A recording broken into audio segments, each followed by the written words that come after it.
你说，当一个男人问一个女人“你想有男朋友吗”的时候，他的隐含意思是不是想说，你觉得我怎么样？不然呢？难不成他想给你再介绍一个？这样又问？可我当时没反应过来，他会不会以为我故意装傻，就这么算了？你要是不想算了，那不有的是办法吗？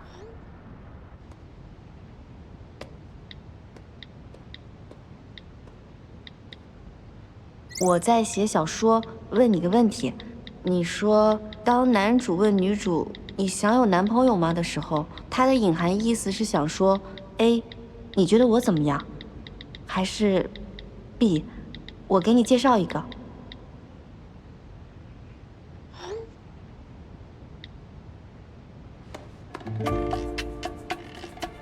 这样会不会太直接了？不行不行不行不行不行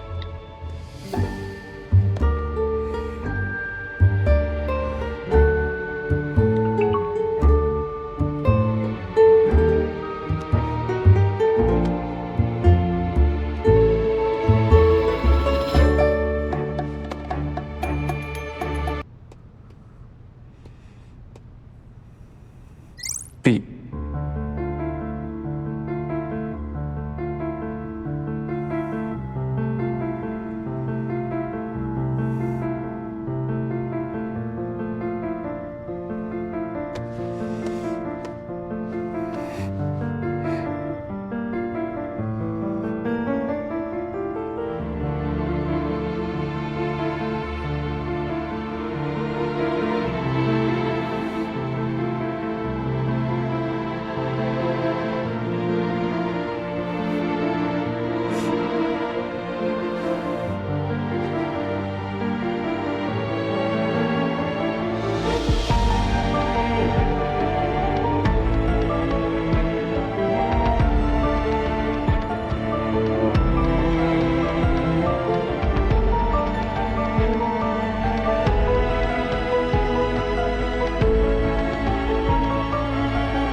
徐律，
雪怀颂选择 B。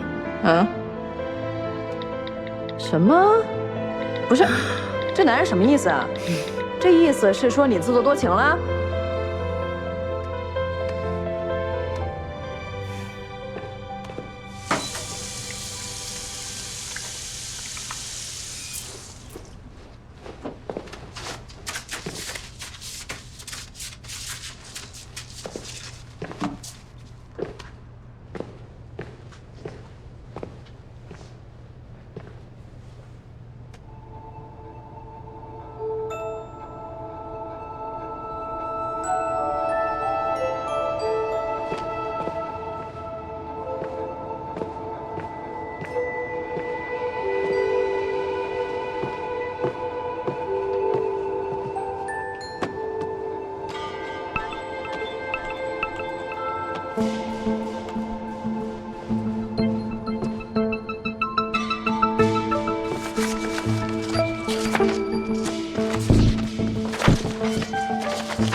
你撤回什么？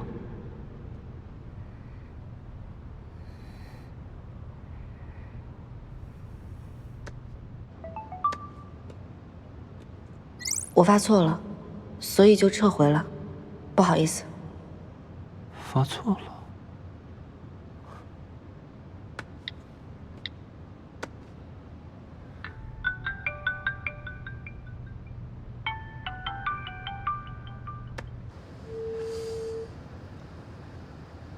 接电话呀。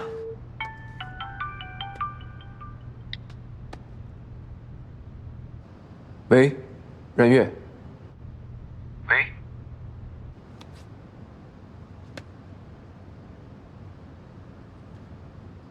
任月，刚刚你发的那条消息我没有看到，你撤回什么？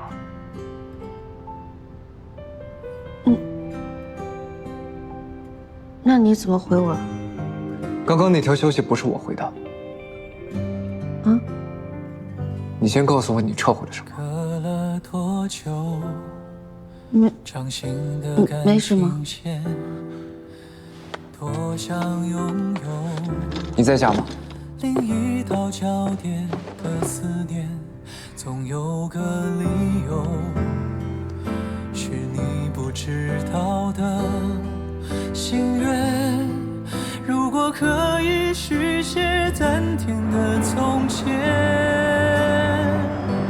错过一次已足够，趁来得及还可以回头，做怎样一个我，全凭你偏爱，冷酷或温柔。错过一次我能否听到你说其实你很念旧，无论最初或到最后，只想牵我的手。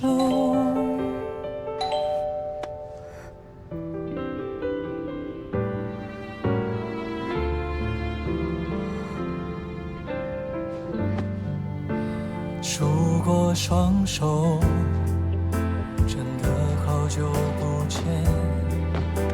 说着我们才追上两人的时间，是期待太久，已预想的浮现，翻阅着蜿蜒，寻找通向圆满的情节。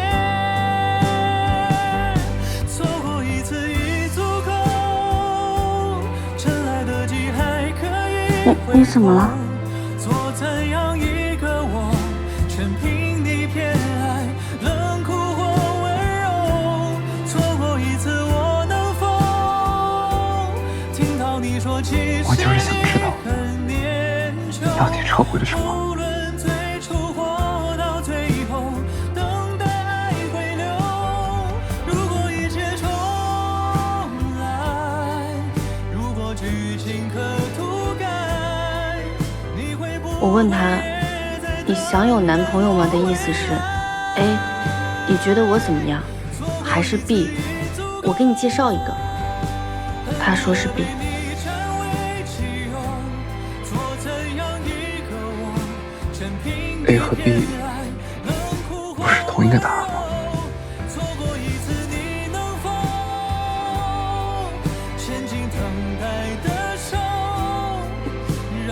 你别光站着，我给你拿双拖鞋。这个。你渴了吧？我给你烧点热水喝。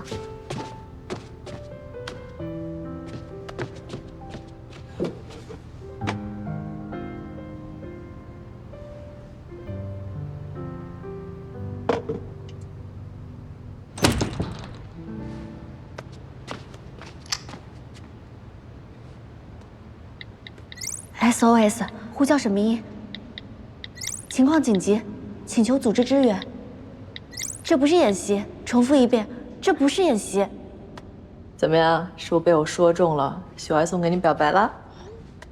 什么？老许真要表白了啊？人家表白你激动什么呀？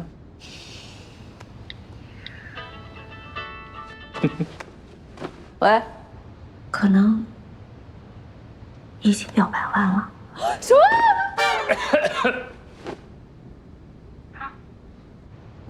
你那边怎么有男人的声音啊？我看电视呢。那个是你怎么回应的呀？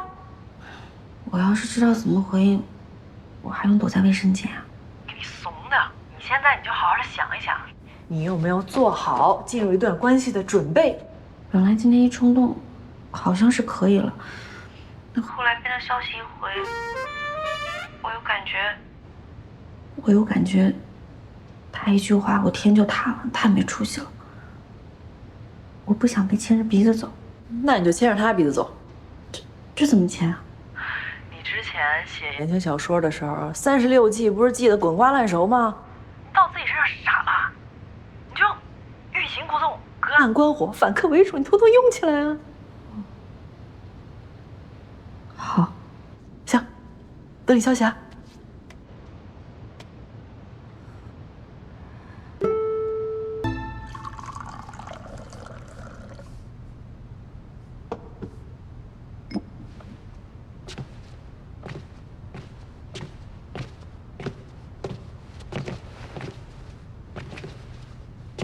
谢谢。谁拿你微信回了我消息啊？应该是吕律师。我刚在律所加班。这样，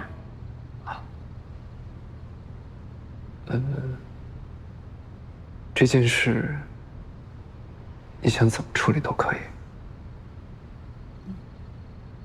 我处理什么？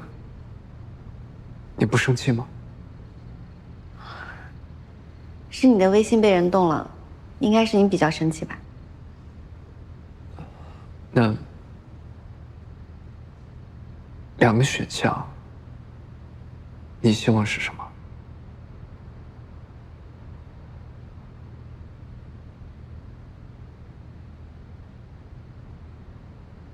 你知道吗？陆地上跑得最快的10种动物里，竟然有野兔。我不知道，我没研究过。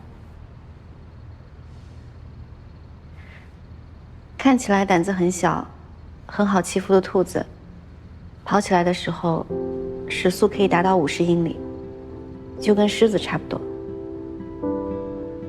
但在这10种动物里，狐狸根本没有上马。所以呢？所以，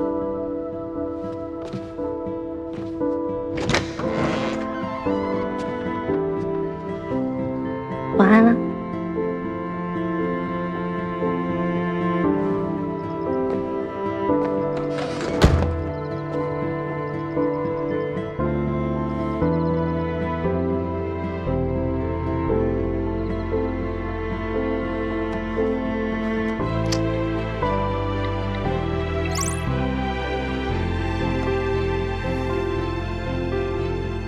那狐狸就多追一追兔子吧。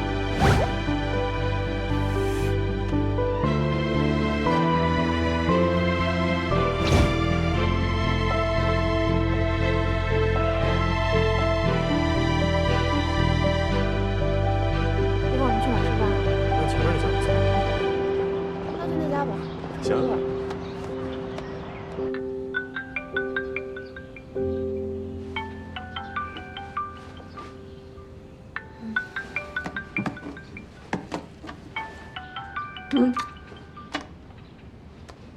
喂。喂。我在你家楼下吧。嗯。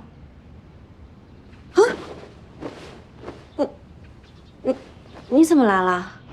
来接你上班啊，还给你带了份早饭。不用着急，我等着你。啊。这就是律师追人的效率吗？这么快？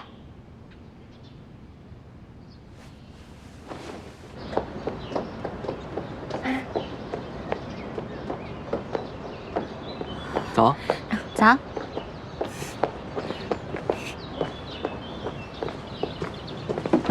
上车。嗯。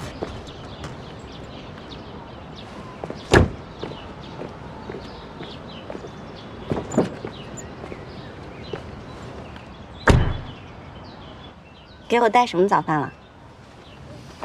豆浆，还有这个烧麦。蛋黄烧麦，我好久没吃了。这家老板啊是苏式人，我试过了，味道特别正宗。可是我记得这附近没有卖蛋黄烧麦的。你不会是一大早跑了很远去买的吧？还好吧？也不用那么拼吧。谁让狐狸跑得慢，总得多跑几步吧。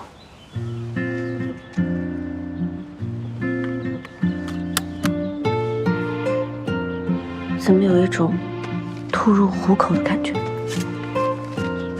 吃饭了。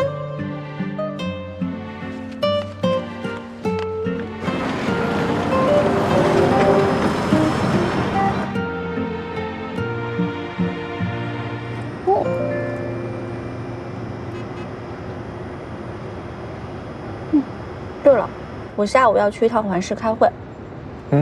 我送你过去。不用了，你不是也要去开例会吗？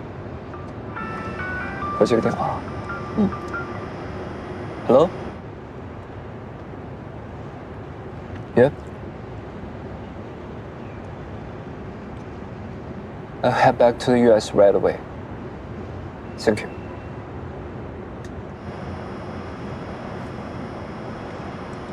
怎么了？出什么事了？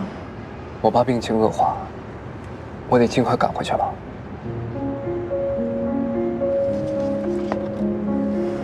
你先安心开车，回去拿护照，我来帮你买机票。手机密码。你生日？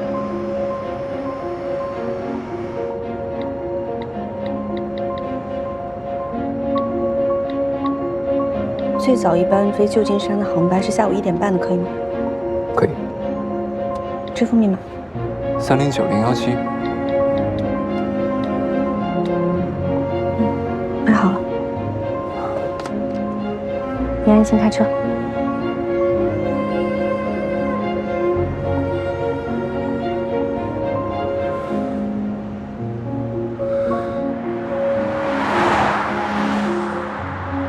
车我已经给你叫好了，然后皮皮你也不用担心，我能照顾好他。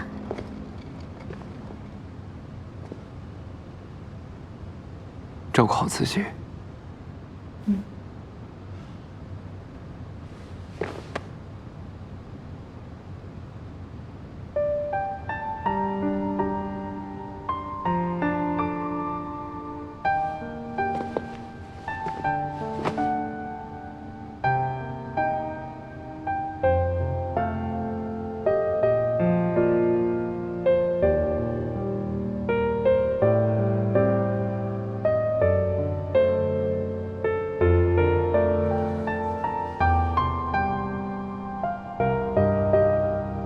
叔叔会没事的。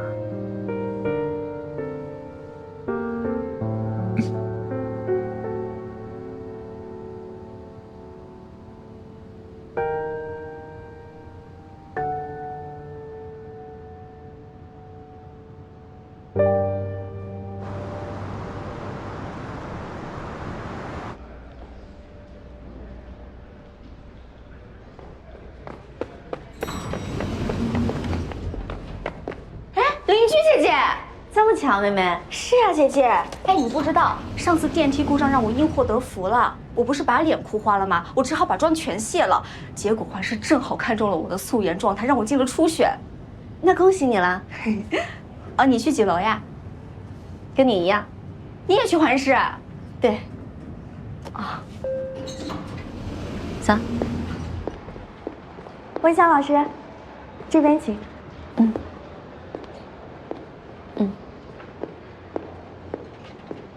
天哪，竟然是温香老师！我们这次挑演员啊，不看名气，也不看履历，只看和角色的适配度，只挑和项目角色匹配的演员。所以呢，大家不用紧张，放松一点，把你们最好、最真实的一面展示出来啊！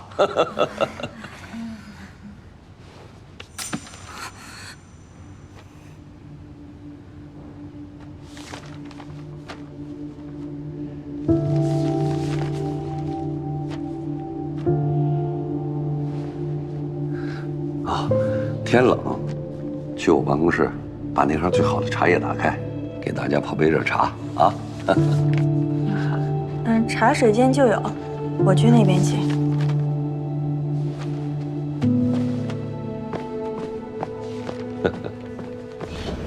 我试过这么多次戏，还头一次见到魏总这么实诚的老板呢。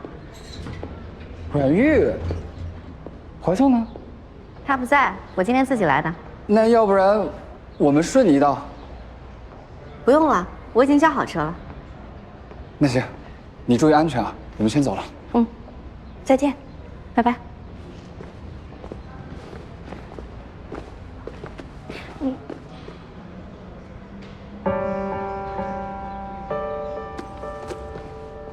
怎么还生我气呢？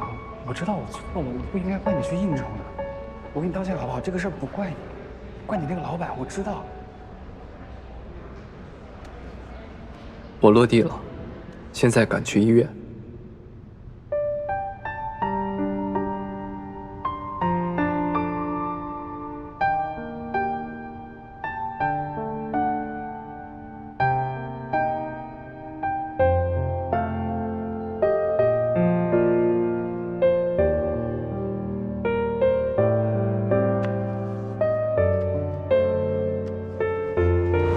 许先生在突发脑梗之前一直在看这个照片，昏迷的时候手里还拽着。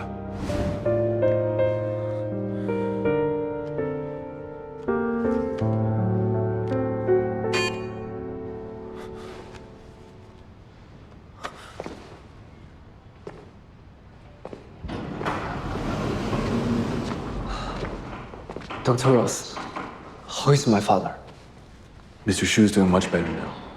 Don't worry. Thank you.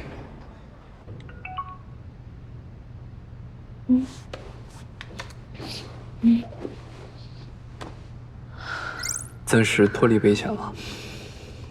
那就好。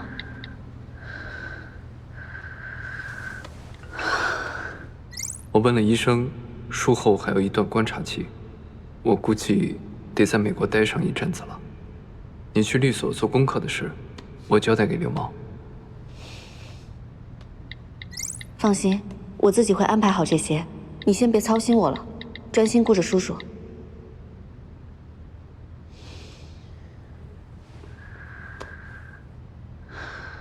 一定会没事的，没事。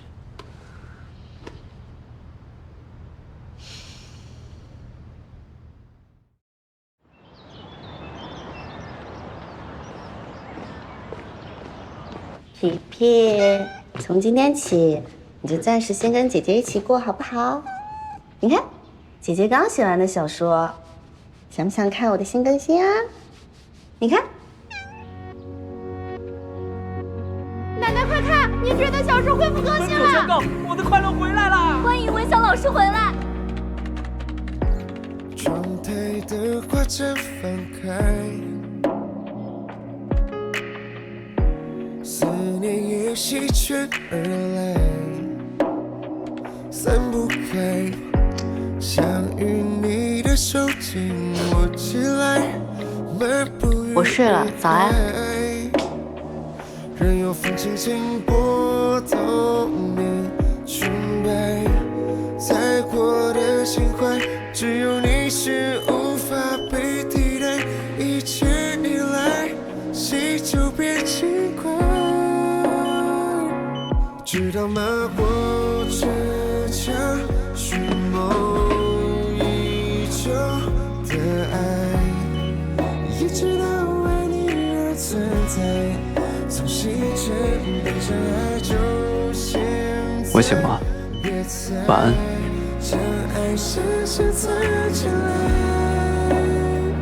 也是一家亲出卖，让我们的珍珠相爱。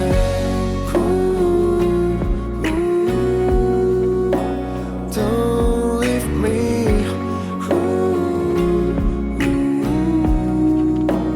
Don't leave me.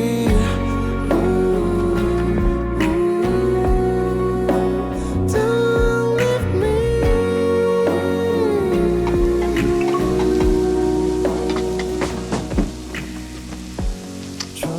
吃饭了吗？正在做。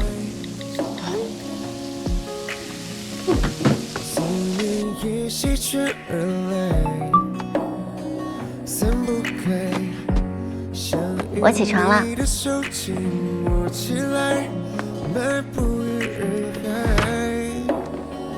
任由风轻轻拨动你裙摆，再过的心怀，只有你是无法替代。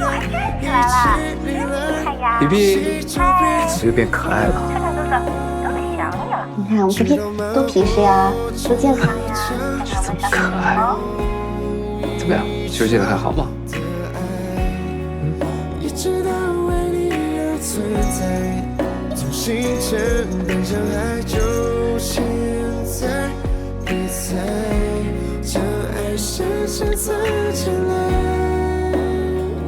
也是一场戏出卖，让我们再真诚相爱。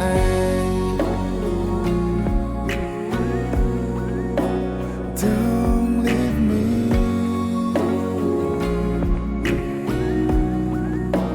庭审很顺利。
怎么还不更新呀？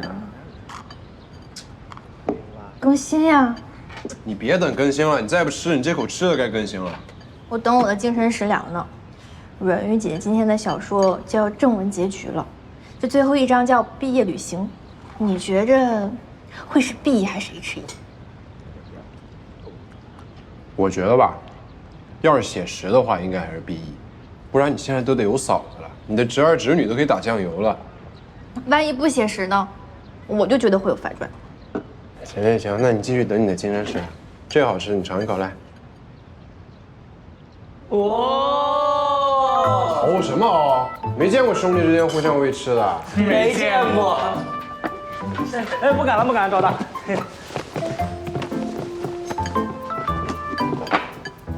不打。是挺好吃的哈。啊。结局了，结局了，结局了！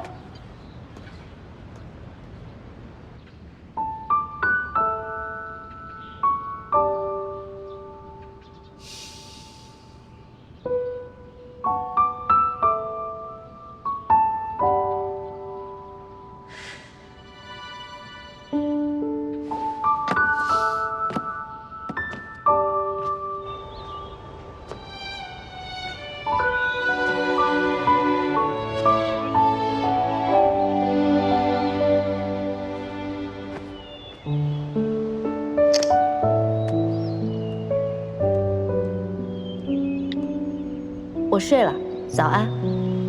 我醒了，晚安。我醒了，晚安。吃饭了吗？正在做呢，你呢？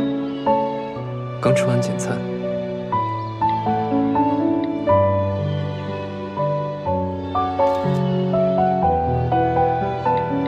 小说写到结局了，杭市的樱花也开了。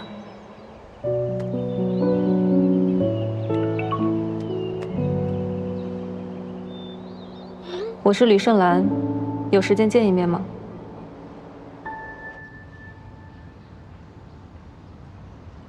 阮小姐看上去气色不错。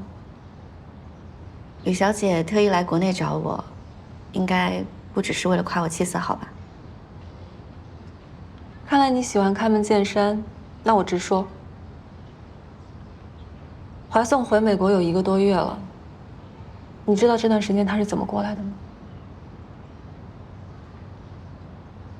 在医院一边做陪护照顾他爸爸，一边要兼顾工作，同时还要准备好几个庭审，就光这些已经够他忙的了。他还要隔着时差陪你通电话，陪你聊天。阮小姐不觉得自己的存在给他带来的只有负担和妨碍吗？吕小姐是以什么样的立场在说这些话呢？我的存在会给谁带来什么，好像也轮不到第3个人来评判。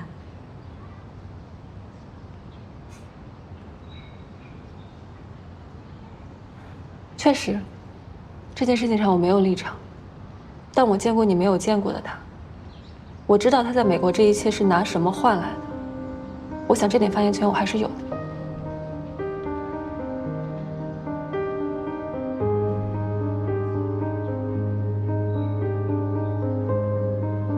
我想你应该知道，一个中国人想要在那里的经营行业做出点成绩，不是一件容易的事情。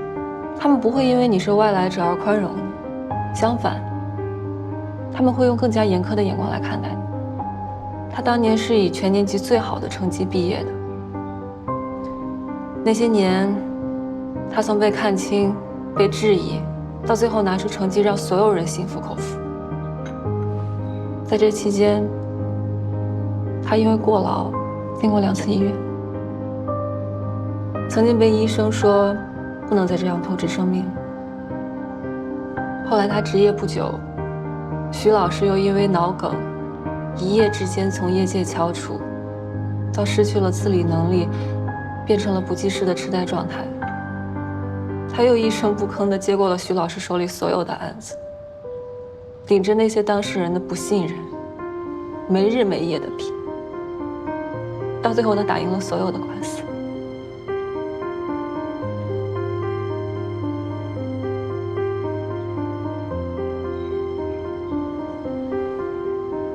我有的时候就是想不明白，一个人到底是有什么样的信仰，能够支撑他做到这个地步？那好像不是单纯的责任感，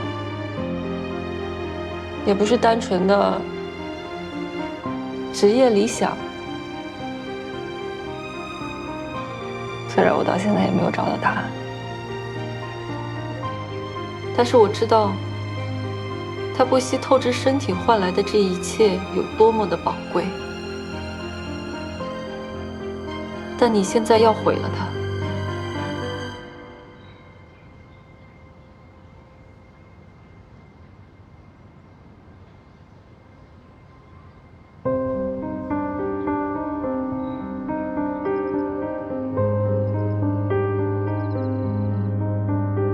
如果他真的愿意为了你放弃美国的一切回国，你能心安理得地接受他这样的牺牲吗？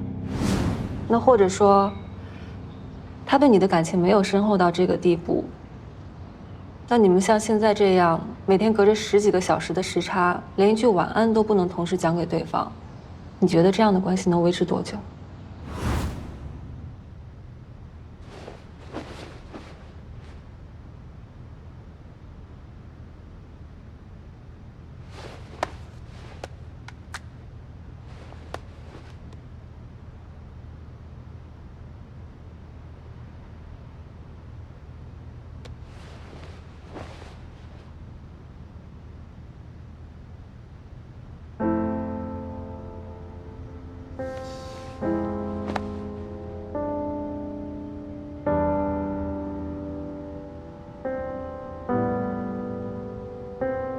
？Why on earth would you make such mistakes?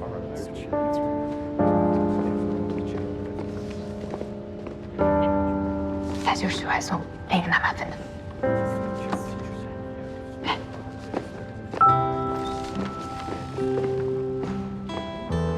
小组作业，和我一起组队。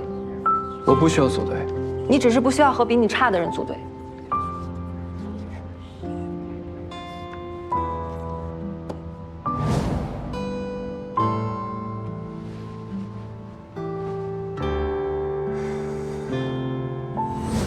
OK, we're done here. OK.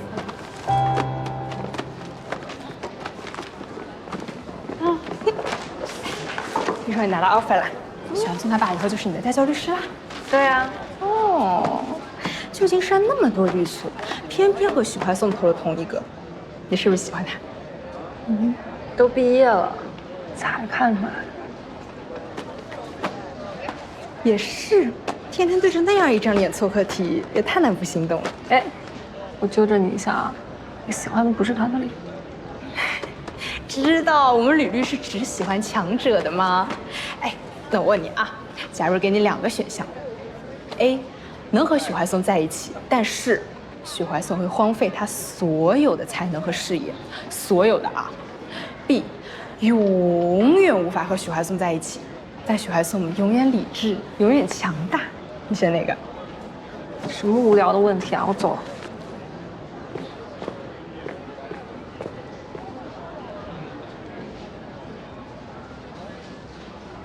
我选 B。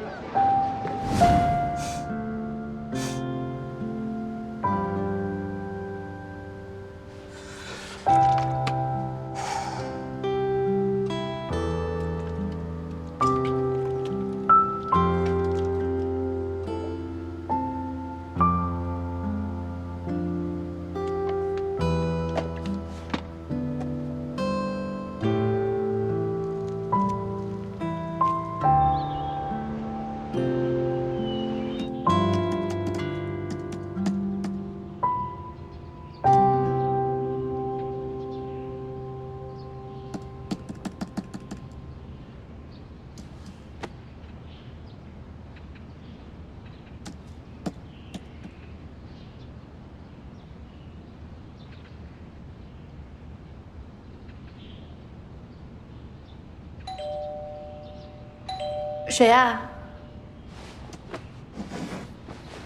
来了。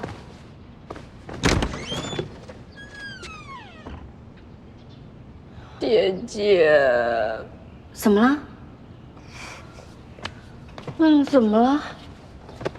姐姐，我昨天看了你的结局之后，我就一直想哭。怎么会这样呢？你就差一点就跟我哥表白了。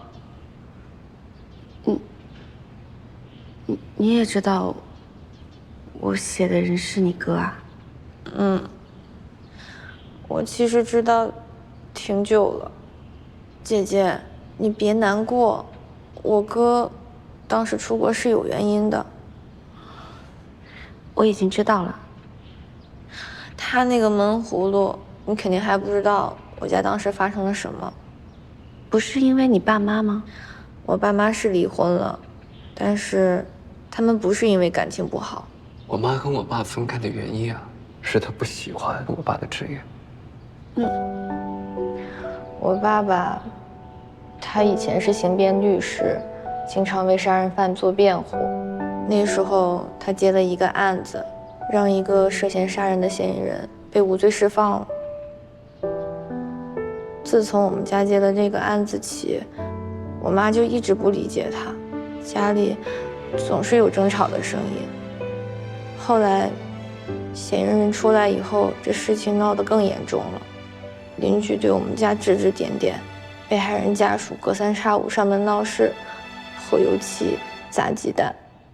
他们还说我爸是杀人犯的帮凶。我那个时候又小，我就有点害怕，所以他们离婚了之后，我就不想跟着爸爸。那你哥呢？我哥应该是为了我才跟着爸爸的，但是他后来对爸爸是什么样的看法，我和妈妈都不知道，因为他也做了律师。但是姐姐你别害怕，他不是刑辩律师。就算你哥哥是刑辩律师，我也不会害怕的。为什么？你不觉得刑辩律师是杀人犯的帮凶吗？每个职业都有各自的职责所在。刑辩律师的职责就在于通过为犯罪嫌疑人辩护来维护司法的公正性、公平和正义，不仅仅是不放过任何一个坏人，也要不冤枉任何一个好人，要做到量刑上既不会过重，也不会过轻，这就是控辩双方在法庭上对抗的意义。否则你想想，为什么有些犯罪嫌疑人明明经济很困难，负担不起律师费，但法院还要为他们申请法律援助呢？那姐姐，他们都说我爸是昧着良心挣钱的。每个行业呢，都存在道德缺失的人，律师这个行业也不例外。可如果你真的想要知道你爸爸到底是个怎么样的人，你应该自己去求证，而不是只听他们说。你说对吗？如果那只是一些不清楚事实，或者不愿意相信事实真相的人的非议，但你却错怪了你爸爸，那是不是会后悔呢？好了，别哭了。姐姐，你还伤心吗？我早就已经不伤心了。你看，我还准备写男女主久别重逢以后的番外呢。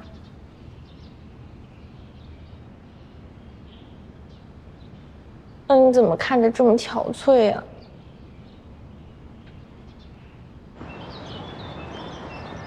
怎么能叫谁给谁增加负担了呢？姐姐，你可千万不要有这样的想法。是不是有人在你面前挑拨离间了？谁吃饱撑的嘴巴这么咸呀？吃不着葡萄说葡萄酸。异国恋明明是两个人一起辛苦一起努力，怎么能是谁给谁增加负担了呢？就算是负担，也是甜蜜的负担。你可千万不能听信那些小人的谗言。我没有认同这个想法，我只是在想一个比较现实的问题。如果两个人要避免分隔两地，就注定有一个人要放弃自己现在的事业，打乱自己的人生轨迹。但不论是谁做出这个决定，那都意味着这段感情从一开始就不对等。一段不对等的感情会有好结果吗？如果在上头的时候做了这样的决定，能保证以后一定不会后悔吗？姐姐，不是这样的，一定会有好结果的。我相信我哥肯定会选择回国的。我了解他，我非常了解他，他绝对不是一时上头。你看你说的，其实我跟你哥真正认识也就半年多一点的时间。我当初害得阮玉学姐这么惨，要是说出来，会不会被讨厌啊？你看看我，跟你一个高中生说这些干什么？来，咱们先吃饭。这个糖醋小排。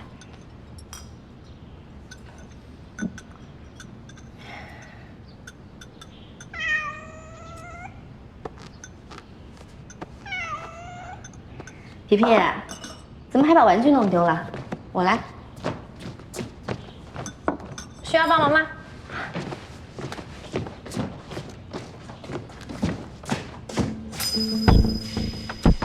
这不是我的 U 盘吗？怎么了？我记录大纲的 U 盘没有丢。那写诗人是怎么拿到我那些梗的？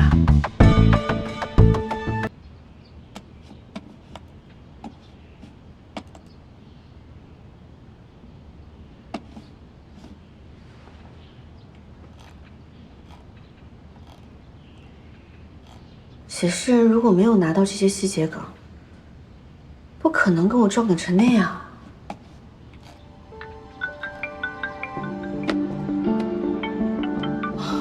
明阳，这些细节梗有没有在别的地方保存过？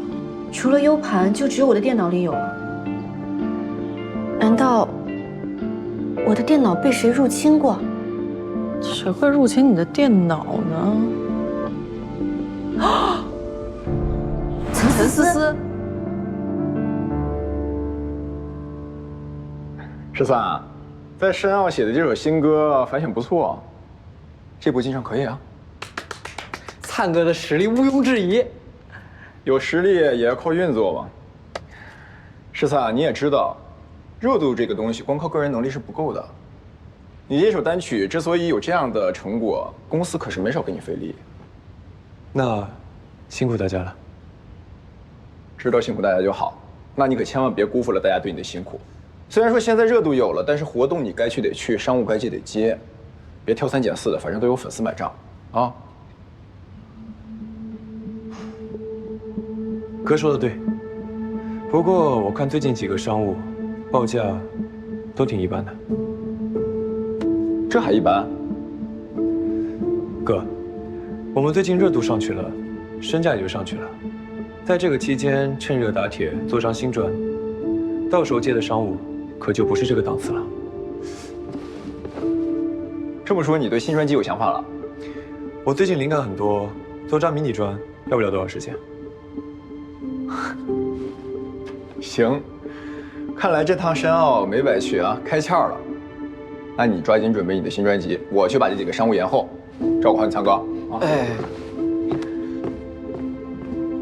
灿哥，你这是？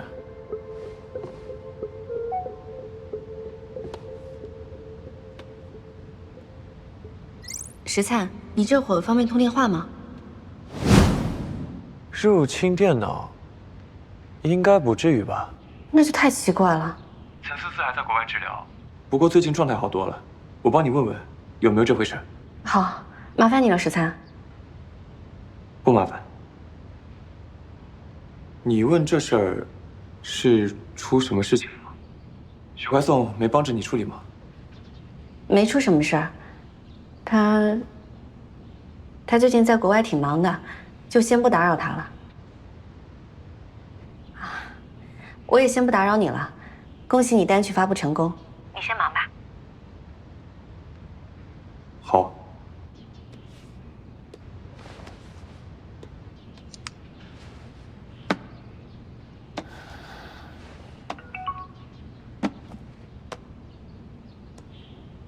你逛街回来路上带点水果啊！周军那孩子项目做成了，非要上门谢我，说是明天周末带女朋友一起过来。这孩子干嘛这么客气？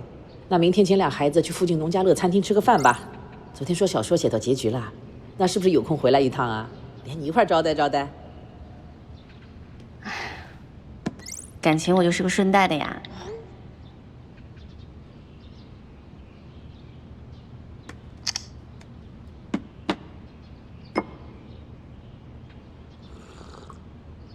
嫌疑人出来以后，这事情闹得更严重了。邻居对我们家指指点点，被害人家属隔三差五上门闹事，泼油漆、砸鸡蛋。他们还说我爸是杀人犯的帮凶。到底是什么案子？怎么没有听说过呢？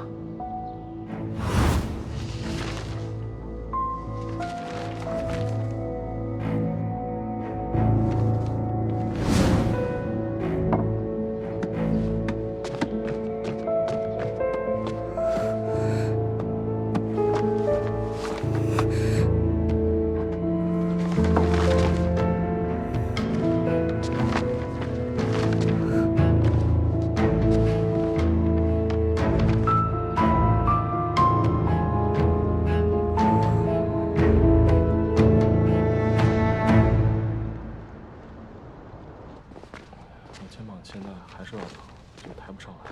你这得多休息啊。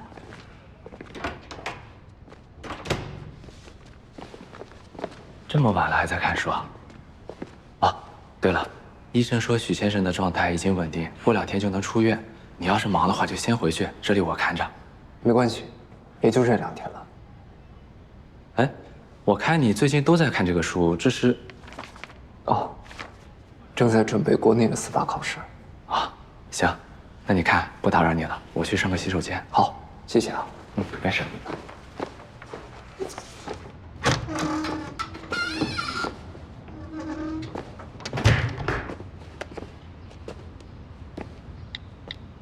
姐姐，我跟你说一声哦，我到家了。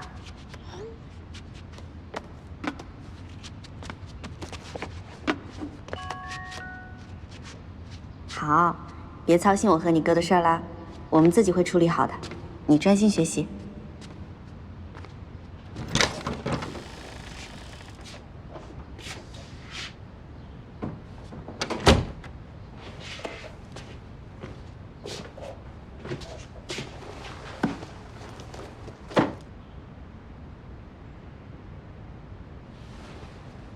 其实我跟你哥真正认识也就半年多一点的时间。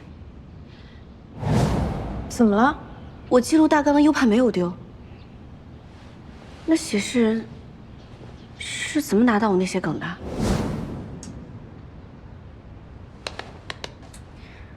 刚才怎么就没说出口呢？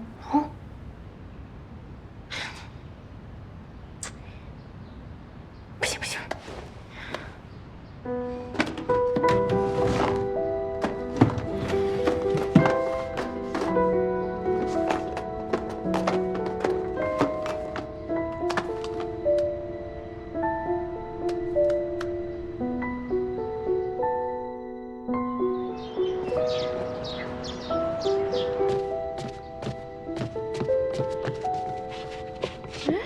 奇怪，怎么两个人都不接电话呀？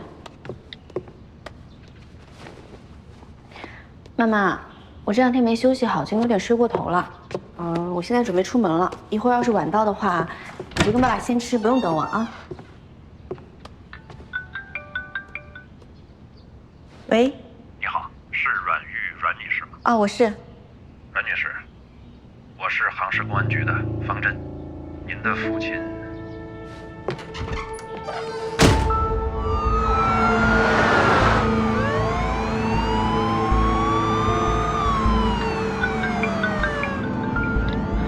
喂，怀宋。喂，阮玉，具体什么情况？我也不知道具体是什么情况。本来今天周俊是要带着姚鑫去我爸妈家吃饭的，但是不知道为什么去的只有周俊一个人，然后也不知道发生了什么事情，警方就上门找周俊了。周俊不想要跟警方一起走，他一着急他就挟持了我爸。警察就跟我说了这么多了。那你现在安全吗？你人在哪儿呢？我在警车上，我现在在去的路上。过去的路上。阮玉，先别害怕，请先行来仔细听我说。好。在这种情况之下，特警、消防和医护人员一定会在第一时间已经到达了现场。我们国家的人质营救成功率会非常高。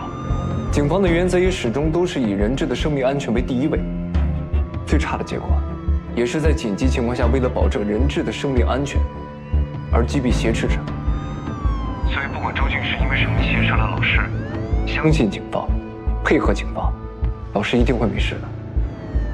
好，我知道了，我知道了。有任何消息，随时告诉我。别过来！你别逼我！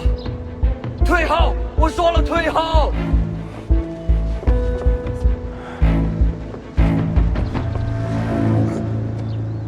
你们全部都下去！下去！妈妈，阿宇，你来了！你看看你爸爸！周俊，我说了你别过来！妈，究竟是怎么回事啊？我也说不清楚。他来的时候就说他心情不好，好像跟女朋友吵架，然后我跟你爸还劝了好半天，他说还好的。哎呀，妈先别哭，没事。后来他那个手机不是没电了，他把那个手机充上电之后一打开了，一看就说什么出事就冲出去，然后警察就来了。好妈，先别怕，警察会有办法的，会有办法的。警察同志。这孩子到底犯了什么事儿？他平时是个好孩子，他怎么了？徐女士，具体案情暂时我们还不能透露。方队，现在嫌疑人的情绪很激动，对我们的谈判非常排斥，要不要采取强制手段？再观察一会儿。那个警察同志，你们说的强制措施是指对周俊吗？警察同志，我能不能上去劝劝他？孩子，你不能去，这上面多危险，你可不能去啊！你冷静一点，听我说。周俊跟我在高中的时候关系还挺好的，我最近也跟他碰面了几次。我上去的话，说不定他防备心没有那么重，我还能上去安抚住他的情绪呢。这，去拿一副隐蔽式耳机给阮女士。好，我们会通过耳机与你保持通讯，传达你对嫌疑人要说的话，请记住，量力而行。警方就在你身后，一旦有任何情况发生，请立刻退下来，我们还有其他手段保护你和你父亲的安全。好，放心啊，陈女士。你听话啊，听警察的话啊，自己注意啊，别怕，当心他啊，阿月。注意安全啊！好，对对。放心啊，曲女士。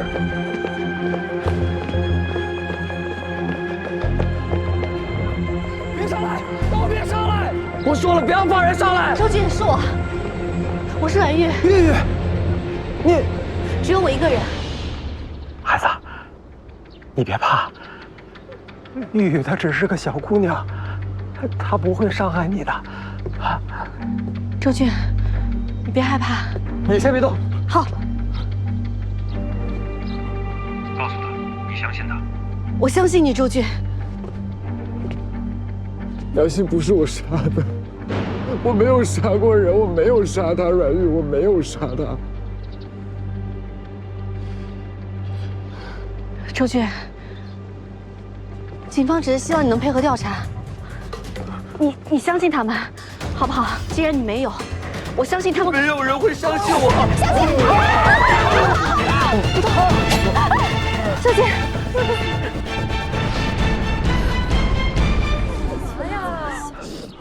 没有人会相信我的，他爸妈还有警察都觉得是我杀了他。他为什么要在临死之前打电话说是我杀了他？他为什么呀？太多巧合了，太多巧合都在说是我杀了他。哎，你去找许怀素好不好？他爸爸不是能把黑的说成白的吗？你去找他呀。他一定能救我的，只有他能救我。你去找他，我求你好不好？我求你了。周俊，没有人有权利能把黑的说成白的，能够决定黑白的只有黑白本身。只要你没有杀人，再多的巧合都不能够给你定罪。你相信警方，相信检察机关，好不好？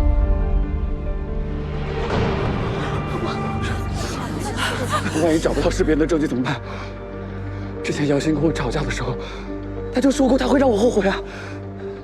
对呀，如果是别人的话，那他怎么可能打电话喊救命，喊我的名字，喊我放开他呢？对呀，这就是他让我后悔的方式。不，周俊，那通电话可能不是这样的。你说，他最后那通电话有没有可能是想要打给你呢？他说。救命啊！放开我，周俊。也许意思不是放开我，周俊，而是救命啊，周俊。他是在向你求救啊。对方已经相信你的说法，继续稳住他。是在向我求救。没错。让他相信女友就是在向他求救，快！在他生命的最后一刻。他早就已经忘记了你们的争吵，他只是想要跟你求救啊，周俊。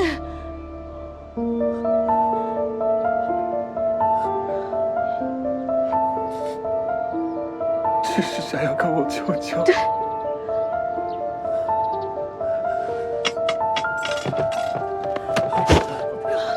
没事吧，爸爸？没事吧，爸爸？没事。没事吧？没事。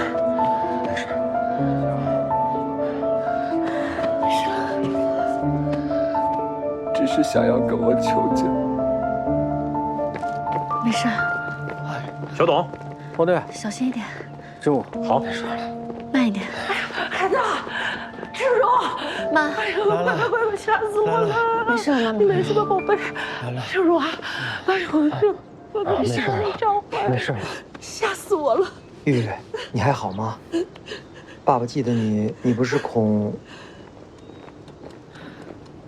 周俊，是吧？带走。